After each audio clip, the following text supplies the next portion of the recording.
All right, let's dive into a situation that's, well, it's pretty confusing. On one hand, you have diplomats talking about peace deals. On the other, you've got armies mobilizing. So, what's really going on here? Let's break it down. And this quote from Iran's parliament speaker, Mohammad Bakr Kalibaf, really just cuts straight to the core of the problem, doesn't it? It lays bare this incredibly deep mistrust that's poisoning every single move. For Tehran, the idea of peace talks isn't a ray of hope. It feels like a trap. And here's where it gets really strange.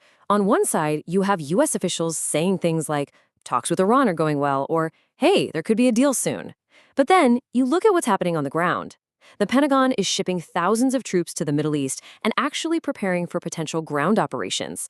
It's this classic speak softly and carry a very big stick strategy, and it's right at the center of all these rising tensions. So, to really get why Iran hears peace talks and thinks imminent war, we have to look at the facts on the ground. We have to look at the military hardware that's piling up in the region.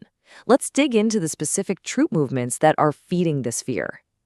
And look, this isn't just for show. We're talking about a serious military buildup.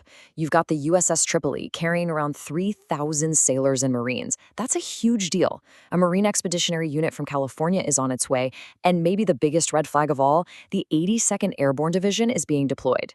Now, these are the guys who can be anywhere in the world in under 24 hours. They are the Rapid Response Force. This isn't just about presence. The Pentagon is actively game planning ground operations with strategic targets like Iran's Karg Island on their maps. So put yourself in Tehran for a second. How do you read all this? Well, from their perspective, all this talk about a peace deal is just a textbook diversion, a smokescreen. They genuinely believe it's the signal that the U.S. is about to crank up the heat and escalate the conflict. And this isn't just some wild conspiracy theory for them. It's a core belief that's shaping their entire defensive strategy and leading to these increasingly stark warnings against any kind of ground invasion. Okay, so this tension isn't just bubbling under the surface in secret meetings or military bases. No, it's exploding out in the open in a really dangerous new phase of this conflict, a tit-for-tat war on critical infrastructure. And this cycle of retaliation is just spinning up faster and faster. First, strikes hit a petrochemical plant and a power grid inside Iran. So how does Iran respond? With a missile strike on a chemical plant in southern Israel. But it doesn't stop there. The conflict then widens, with Iranian-linked strikes hitting industrial sites in Bahrain and the UAE. And these attacks have real human costs. A worker was killed in an attack on a power and water plant in Kuwait. You see the pattern? Each strike is met with one just like it, creating this incredibly dangerous spiral. And this is a huge deal. A really dangerous red line has been crossed here. What used to be considered off-limits, civilian infrastructure, is now seen as a legitimate target by both sides. We're talking power grids, oil refineries, chemical plants. They're all in the crosshairs now. And that puts the entire region's economy and its people on an absolute knife's edge. And as if that wasn't enough, this conflict is no longer just a two-player game.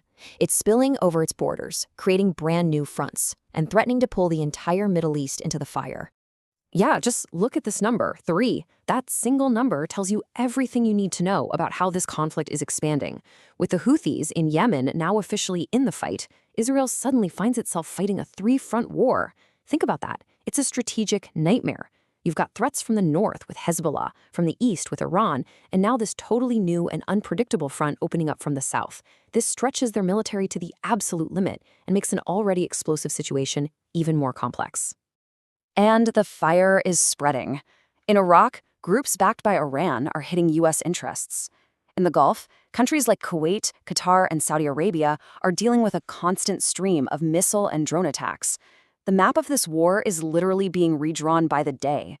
Okay, so with all of this going on, what are the global stakes? And maybe more importantly, is there any hope left for a peaceful way out of this mess? Let's take a look at the high-stakes diplomacy trying to pull everyone back from the brink. The economic stakes here are just immense. We're talking about a conflict that is threatening 2 of the planet's most vital shipping lanes. First, you have the Strait of Hormuz. A fifth of the entire world's oil supply goes through there, 20%. Then you've got the Red Sea, which handles about 15% of all global trade. Any serious disruption in these 2 arteries won't just be a regional problem. It's going to send massive shockwaves through the entire global economy. But amid all this chaos, there is a potential off-ramp, a possible way out. Pakistan has stepped up, offering to host peace talks, and they've got the support of major regional players like Saudi Arabia, Turkey, and Egypt. Look, it's a long shot, for sure, but in a crisis this volatile, it's a real glimmer of hope. But, and this is a huge but, the gap between what each side wants is just massive. The US wants Iran to completely dismantle its nuclear program and pull way back on its missile development. Meanwhile, Iran is demanding a total end to all aggression, wants reparations for damages, and needs ironclad guarantees for its security. Now, sure, these are just starting positions, but they show you just how incredibly far apart these two sides are. Trying to build a bridge across that chasm is going to be a monumental, almost impossible task. So, where does that leave us? Well, we're stuck in this vicious cycle of deep mistrust and escalating retaliation, a place where the very idea of talking about peace is seen as a trick, a prelude to more war. And that forces us to ask a really tough question. With the whole region on fire, can words of peace actually extinguish the flames? Or are they just throwing